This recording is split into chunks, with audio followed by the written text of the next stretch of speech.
ಅದು 1956ರ ನವೆಂಬರ್ 1 ಕಾಸರಗೋಡು ಕರ್ನಾಟಕಕ್ಕೆ ಸೇರಬೇಕು ಎಂಬ ಹೋರಾಟಕ್ಕೆ ಬಿದ್ದವರನ್ನ ಈ ಏಕೀಕರಣ ದಂಗುಬಡಿಸಿತ್ತು. ಅದರಲ್ಲೊಬ್ಬ ಅಪ್ಪಟ ಕನ್ನಡದ ಕವಿ ಕಣ್ಣೀರಾಗಿದ್ರು. ಆಕ್ರೋಶ ಅವರ ಮನದಲ್ಲಿತ್ತು. ಆಗ ಅವರೊಂದು ಕವನ ಬರೆದ್ರು.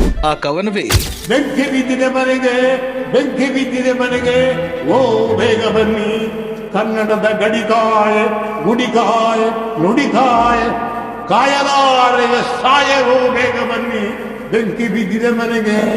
ಇದು ರಾಜ್ಯೋತ್ಸವದ 100 ದಿನ 100 ಜನ ಕನ್ನಡಿಗರು ಸಿರೀಸ್ನ ದಿನ 20. ಇದು ಕಯ್ಯಾರ ಕಿಞ್ಞಣ್ಣರೆಯವರು ಬರೆದ ನೋವಿನ ಸಾಲುಗಳು. ಕರ್ನಾಟಕ ಏಕೀಕರಣಕ್ಕೆ ಬಹುದೊಡ್ಡ ಹೋರಾಟ ಮಾಡಿದ್ದ ಅವರ ಕನಸು ಎಂದಿಗೂ ಈಡೇರಲೇ ಇಲ್ಲ. ಕನ್ನಡ, ತುಳು, ಹವ್ಯಕ, ಕೊಂಕಣಿ ಹೀಗೆ ಅನೇಕ ಭಾಷೆಗಳ ಮಿಶ್ರಣ ಆಗಿರುವ ಕಾಸರಗೋಡು ಕರ್ನಾಟಕಕ್ಕೆ ಸೇರಬೇಕು ಎಂಬುದು ಅವರ ಕನಸಾಗಿತ್ತು. ತುಳು ಅವರ ಮಾತೃಭಾಷೆ. ತುಳು ನನ್ನ ಹೆತ್ತ ತಾಯಿಯಾದ್ರೆ ಕನ್ನಡ ನನ್ನ ಸಾಕು ತಾಯಿ, ಅನ್ನ ತಾಯಿ ಎಂದೆಲ್ಲ ಅವರು ಬಣ್ಣಿಸಿದ್ದಾರೆ.